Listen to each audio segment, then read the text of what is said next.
नमस्कार, दोपहर 12 बजे के समाचारों में आपका स्वागत है। मैं हूं विजय श्रीवास्तव। समाचारों में सबसे पहले बात होगी हेडलाइंस की।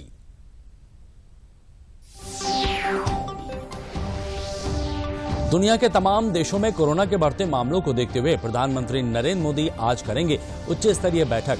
देश में कोरोना की स्थिति पर होगी चर्चा।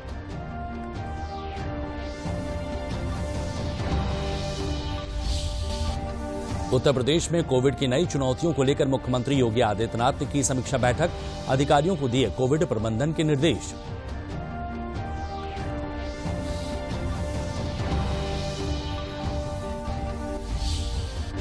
उन्नाव की स्लॉटर हाउस कंपनियों पर इनकम टैक्स विभाग की नजर। लगातार कई स्लॉटर हाउस पर इनकम टैक्स की टीम कर रही है छापेमारी।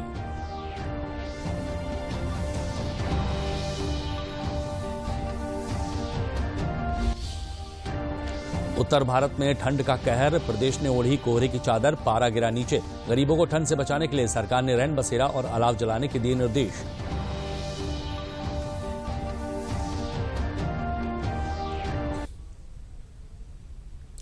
प्रधानमंत्री नरेंद्र मोदी देश में कोरोना वायरस से संबंधित स्थिति की समीक्षा के लिए आज दोपहर एक उच्च स्तरीय बैठक करेंगे।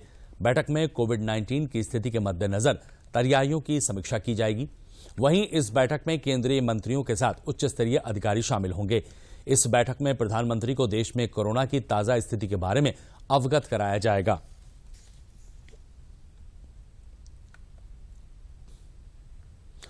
कोविड से बचाव को लेकर जो नीति प्रदेश सरकार ने बनाई थी, उसकी पूरे विश्व ने सराहना की थी। कोविड की नई चुनौतियों को देखते हुए मुख्यमंत्री ने समीक्षा बैठक में तैयारियों पर चर्चा की है। मुख्यमंत्री ने अधिकारियों को निर्देश दिए हैं कि हर स्तर पर कोविड रोकने के प्रबंध किए जाएं। प्रदेश के लोगों को चिकित्सा सुविधा मुहैया कराने के इंतजाम हर हालत में सुनिश्चित किए जाएं। इस बैठक में आला अधिकारियों ने भी हिस्सा लिया है। पिछले कोविड काल में सामूहिक प्रयास से ही कोविड से बचाव में सफलता मिली थी।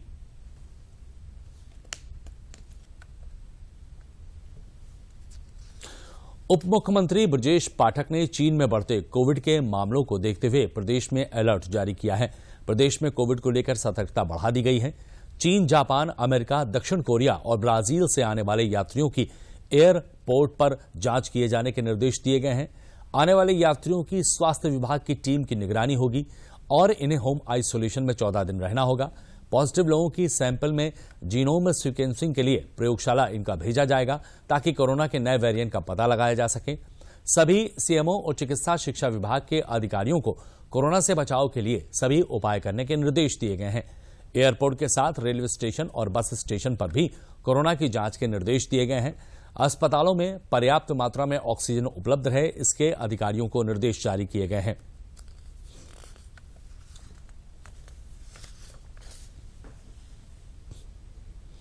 केंद्रीय कृषि एवं किसान कल्याण मंत्री नरेंद्र सिंह तोमर ने आज एक प्रेस वार्ता को संबोधित किया। उन्होंने कहा कि एमएसपी पर खरीद को बढ़ाया गया है। साल 2021 और 2022 में 2,75,000 करोड़ रुपए खरीद पर खर्च किए जा रहे हैं। इससे किसानों को फायदा मिल रहा है। एमएसपी पर खरीद को भी इस मिनिस्ट्री ने बहुत अच्छे से बढ़ाया है। 14-15 में 1,06,000 करोड़ की खरीद होती थी। अब 21-22 में 75,000 करोड़ रुपए खरीद पर व्यय किए जा रहे हैं और इसी बीच में प्रधानमंत्री नरेंद्र मोदी जी ने एमएसपी को लागत पर 50% मुनाफा जोड़कर घोषित करने का निर्णय लिया, तो निश्चित रूप से ज्यादा पैसा किसान को मिल रहा है।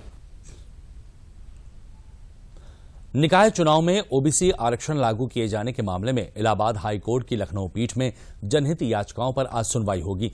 समय की कमी के चलते बुधवार को सुनवाई नहीं हो पाने के कारण अधिसूचना जारी करने पर लगी रोक बृहस्पतिवार तक बढ़ा दी गई थी। बहस के दौरान बुधवार को याचिकाओं की ओर से दलील दी गई थी कि निकाय चुनाव में ओबीसी आरक्षण एक प्रकार का राजनीतिक आरक्षण है। इसका सामाजिक, आर्थिक और शैक्षणिक पिछड़ेपन से कोई लेना देना नहीं है। ऐसे में ओबीसी आरक्षण तय किए जाने से पहले सुप्रीम कोर्ट की दी गई व्यवस्था के तहत डेडिकेटेड कमेटी के द्वारा ट्रिपल टेस्ट कराना अनिवार्य है। आज इस मामले की सुनवाई जारी रहेगी। आज हम लोग की तरफ से यही ऑब्जेक्शन रखा गया था कि जो स्टेट ने जो एम्पेरिकल डाटा जो ऑनरेबल सुप्रीम कोर्ट ने जो सुरेश महाजन में जो कहा गया है उस प्रोसेस को फॉलो नहीं किया है, क्योंकि स्टेट से ये अननोटिस रह गया है। ये अभी मई का ऑर्डर है ऑनरेबल सुप्रीम कोर्ट का, तो ये अननोटिस रह गया है स्टेट की तरफ से, तो उस पे हम लोग कर रहे हैं। ऑनरेबल कोर्ट इसको देख रही है और इसको कल के लिए इसको फर्दर हियरिंग के लिए। और बुलेटिन में वक्त है एक छोटे से ब्रेक का। तुम्हारे पापा ने मना कर दिया तो? हिटलर थोड़ी ना है मेरे पापा, 1-2 घंटे बिठा के तुम्हारा टेस्ट लेंगे फिर हाँ बोल देंगे। वैसे तुम्हारा HIV स्टेटस क्या है? हाँ जी बोलो। HIV के लक्षण दिखने में कई साल लग सकते हैं। अगर आपने कभी भी असुरक्षित यौन संबंध रखा हो या संक्रमित सुई का इस्तेमाल किया हो तो नजदीकी ICTC क्लिनिक में HIV की जांच जरूर करवाएं। सरकारी अस्पताल में HIV की जांच और इलाज गुप्त और मुफ्त। HIV से बचाओ, लाइफ का असली इम्तिहान। उन्नाव जनपद में कई बड़े स्लॉटर हाउस में 90 दिनों के अंदर 6 बार IT की टीम ने अलग अलग स्थानों पर छापेमारी की है। रुस्तम स्लॉटर हाउस में IT टीम ने छापा मारा है। अधिकारियों और कर्मचारियों के मोबाइल फोन टीम ने जब्त किए हैं। ये छापेमारी रात तक जारी थी। टीम ने कंपनी के सभी गेट बंद करवाकर छानबीन शुरू की है। इनकम टैक्स की टीम को टैक्स चोरी में क्या मिला है इसकी पुष्टि नहीं हुई है। इससे पहले भी AOV ग्रुप और MHA ग्रुप पर इनकम टैक्स की टीम छापेमारी कर चुकी है और लगातार 72 घंटों तक कंपनी में जांच चलती रही है। इनकम टैक्स की टीम पुख्ता सूचना के आधार पर छापेमारी करती है। स्लॉटर हाउस में टैक्स चोरी को लेकर मिले इनपुट के आधार पर यह छापेमारी की गई है, जो अलग अलग कंपनियों में अनवरत जारी है।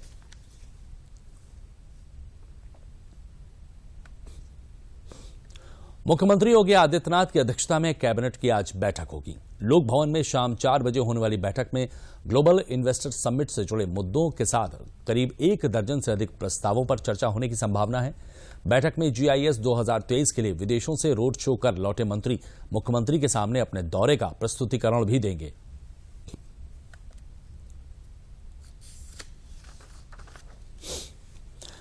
मथुरा वृंदावन में हेरिटेज कॉरिडोर बनाने की योजना स्वीकृत की गई है। ये कॉरिडोर 1200 हेक्टेयर में बनाया जा रहा है।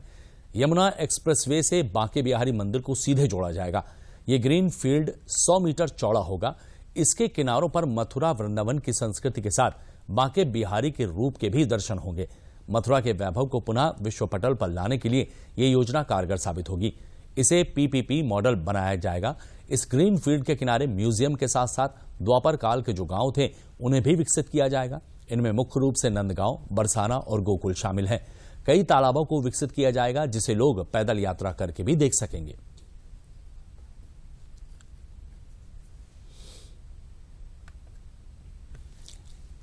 शुरू में जब ये योजना बनाई गई तो ये एग्जिस्टिंग राया कट से लेकर के और बांके बिहारी मंदिर तक था, लेकिन ये पाया गया फिजिबिलिटी स्टडी में कि यहाँ पर बहुत ज़्यादा घनी आबादी है, जिसको हटा करके नया कॉरिडोर बनाया जाना संभव नहीं हो पा रहा है। इसलिए इसकी दोबारा फिजिबिलिटी कराई गई और अब DPR जो प्रस्तुत हुई उसमें जो है राया कट से 7 किलोमीटर पहले ही एक नया एक्सप्रेसवे हम बांके बिहारी मंदिर तक बनाने जा रहे हैं।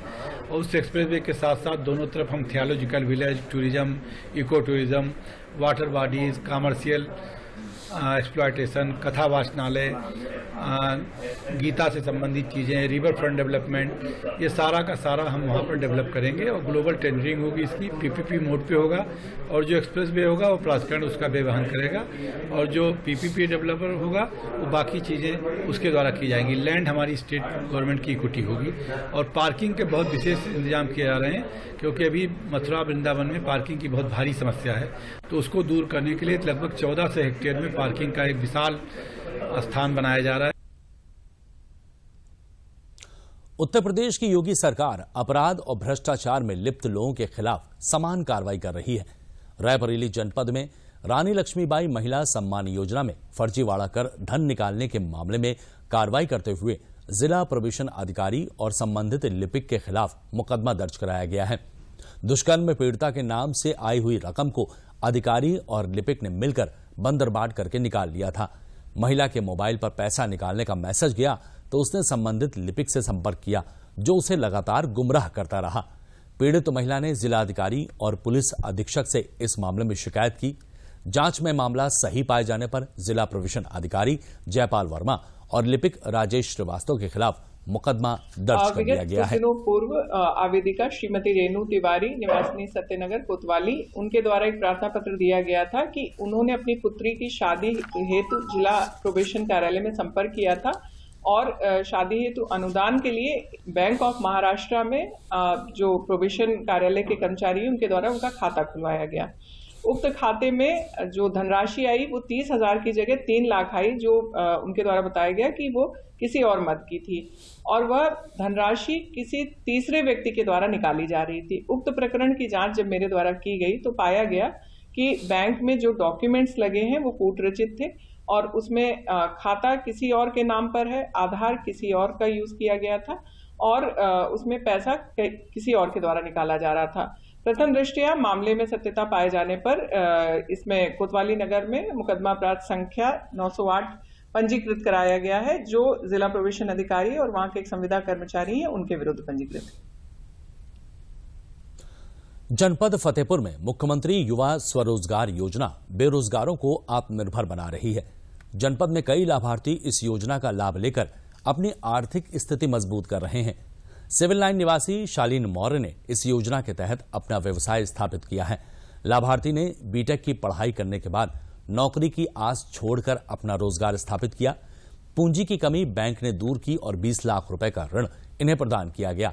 आज ये इंटीरियर और एक्सटीरियर वुड कार्विंग वर्क की मशीनें लगाकर अपना व्यवसाय कर रहे हैं और साथ ही अन्य लोगों को रोजगार के अवसर भी प्रदान कर रहे हैं।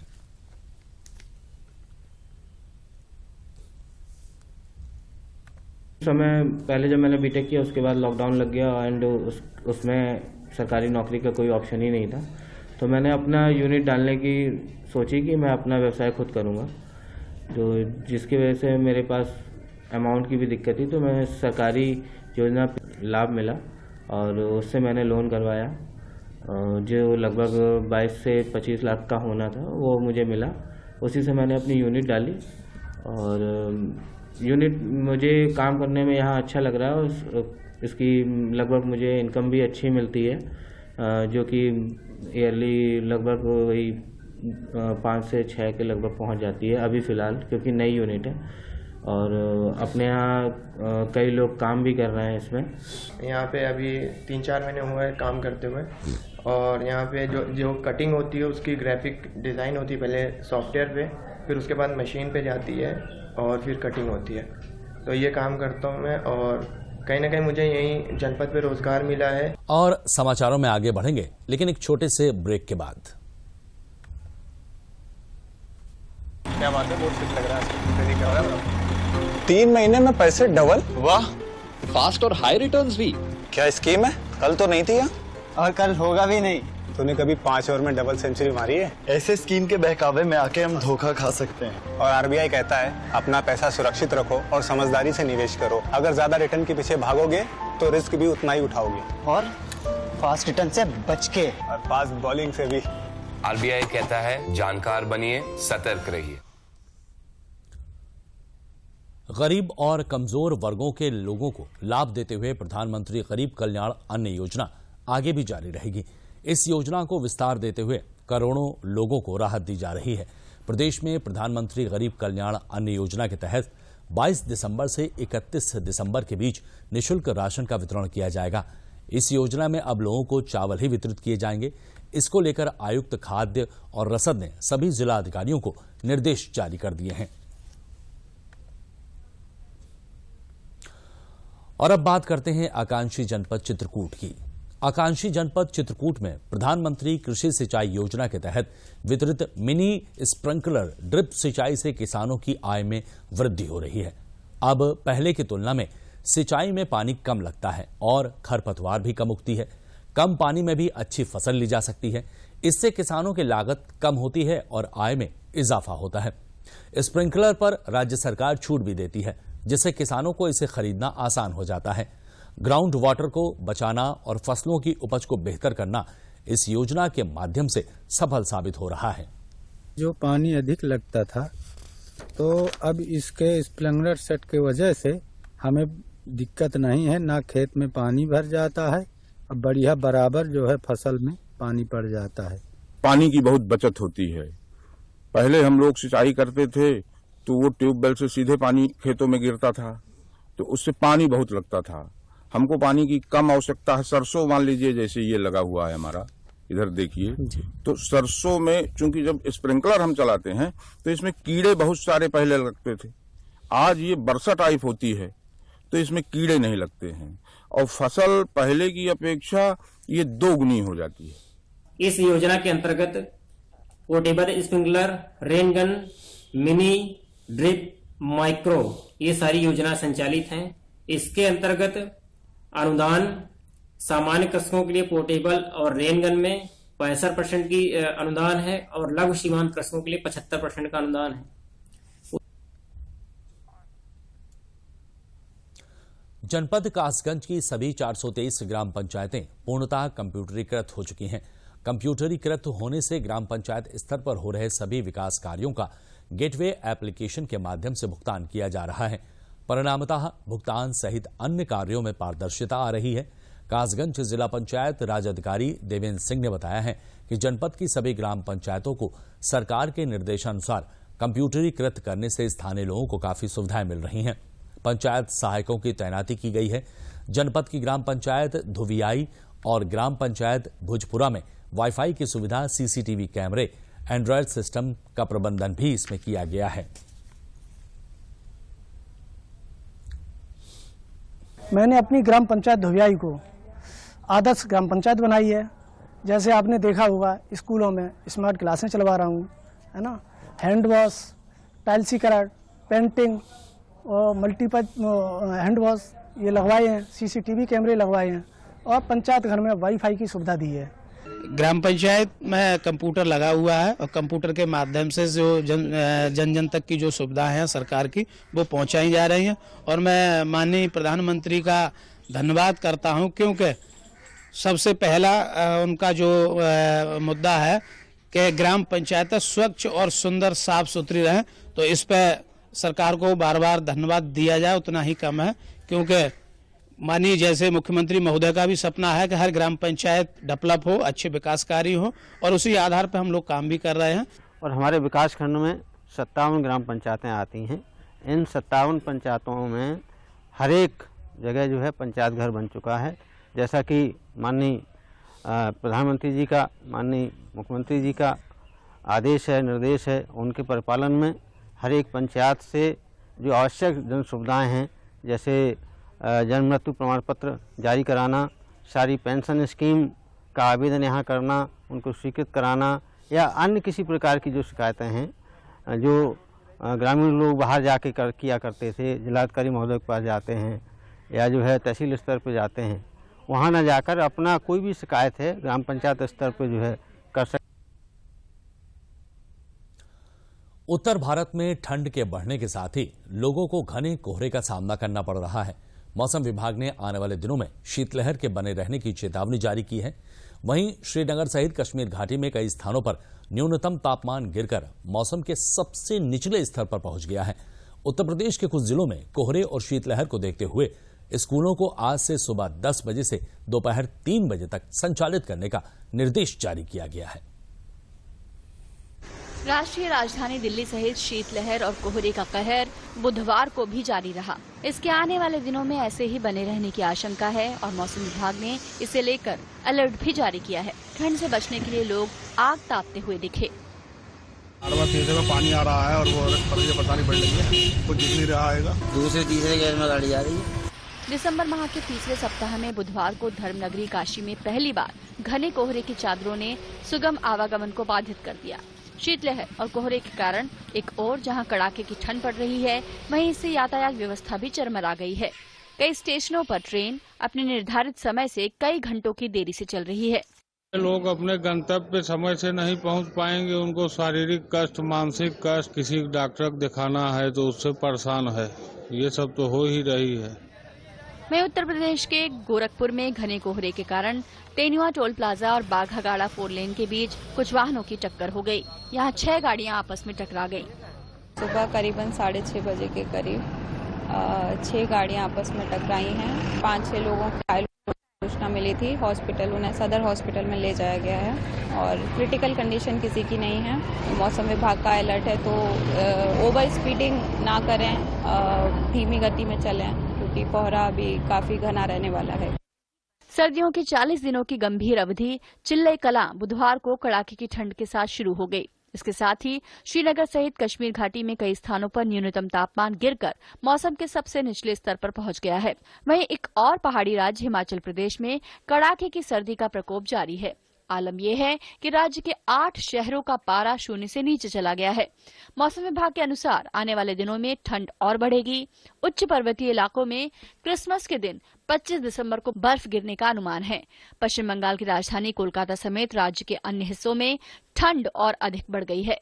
मौसम विभाग ने बुधवार को जारी अपने बयान में कहा कि राजधानी कोलकाता में न्यूनतम तापमान गिरकर 15.1 डिग्री सेल्सियस पर पहुंच गया है, जो अब तक का सबसे कम तापमान है। अधिकतम तापमान भी महज 26.5 डिग्री सेल्सियस रिकॉर्ड किया गया है, जो सामान्य है। बिहार की राजधानी पटना में तापमान में गिरावट और शीतलहर जारी है। यहां सुबह के समय घना कोहरा देखने को मिला। अटारी वाघा सीमा पर घना कोहरा और शीतलहर जारी है। कड़ाके की ठंड में बीएसएफ के जवान अंतर्राष्ट्रीय सीमा पर लगी फेंस पर लगातार पेट्रोलिंग कर रहे हैं।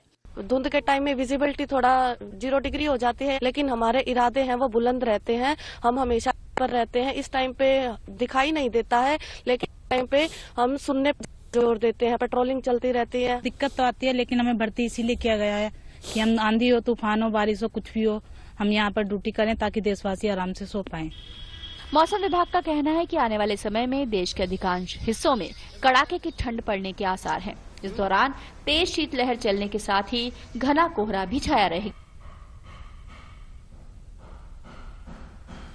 तो जिस तरह से कोहरे और ठंड की रफ्तार बढ़ रही है, उस बीच हमें अपनी रफ्तार को धीमा करना होगा, क्योंकि जब हम अपनी रफ्तार को धीमा करेंगे तभी कोहरे और ठंड से बच पाएंगे। इस बीच लोगों को ठंड से बचाव के इंतजामों को देखने के लिए प्रदेश के समाज कल्याण मंत्री असीम अरुण देर रात कन्नौज पहुंचे। इस दौरान मंत्री ने सदर तहसील परिसर में गरीबों को कंबल बांटे। मंत्री असीम अरुण ने कहा कि प्रदेश सरकार लोगों को ठंड से बचाने के लिए हर जरूरी इंतजाम कर रही है। रैन बसेरों के साथ ही वृद्धा आश्रमों में भी ठंड से बचाव की पूरी व्यवस्था की जा रही है।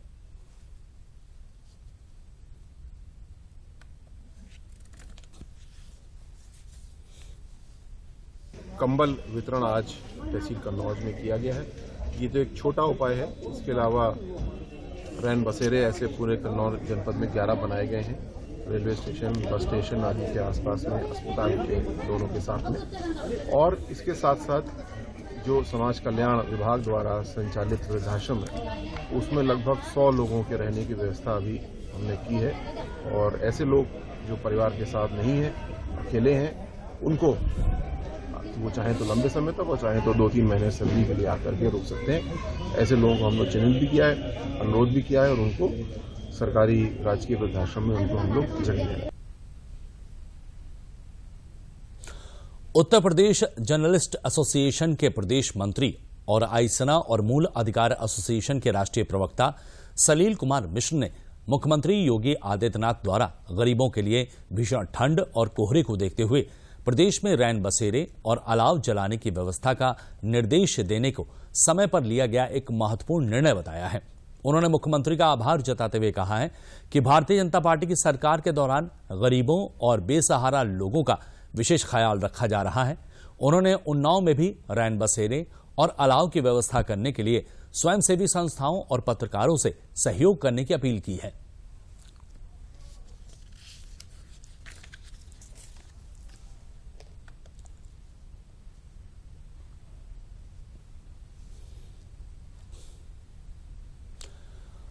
बुंदेलखंड में भी पारा गिरने से ठंड बढ़ चुकी है। रात के तापमान में जबरदस्त गिरावट है। इसको देखते हुए प्रशासन ने लोगों को ठंड से बचाने के लिए व्यवस्था की है। घने कोहरे की चादर में हमीरपुर का पूरा शहर ढक चुका है। वाहनों की गति पर ब्रेक लग गए हैं। लोग गर्म कपड़ों में सिमटे हुए हैं। प्रशासन ने रैन बसेरे और अलाव की व्यवस्था की है, जिससे जन सामान्य को ठंड से बचाया जा सके।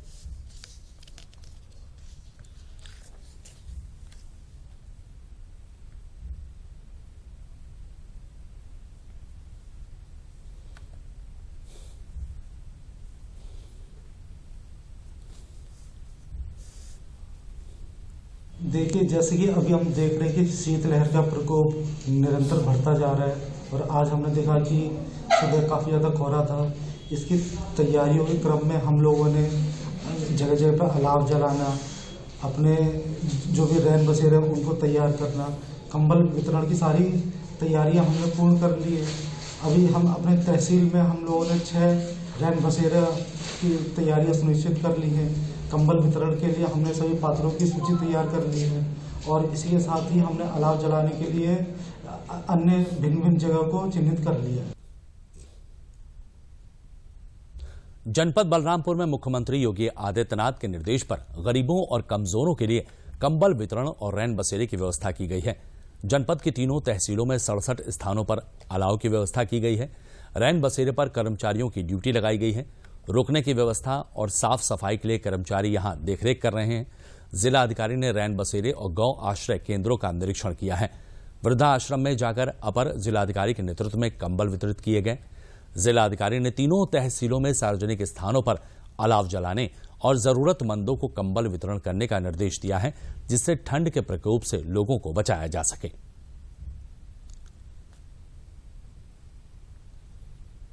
यहाँ रैन बसेरा पर हम आकस्मिक निरीक्षण किया करते हैं, अधिकारी भी हमारे किया करते हैं। अभी डीएम एडीएम साहब भी आए थे, निरीक्षण कर गए, संतुष्ट है। यहाँ पर असहाय निर्बल गरीब व्यक्तियों के लिए ठहरने की पूरी व्यवस्था है 24 घंटे। तो 12 बजे के समाचारों में बस इतना ही। दीजिए इजाजत, नमस्कार।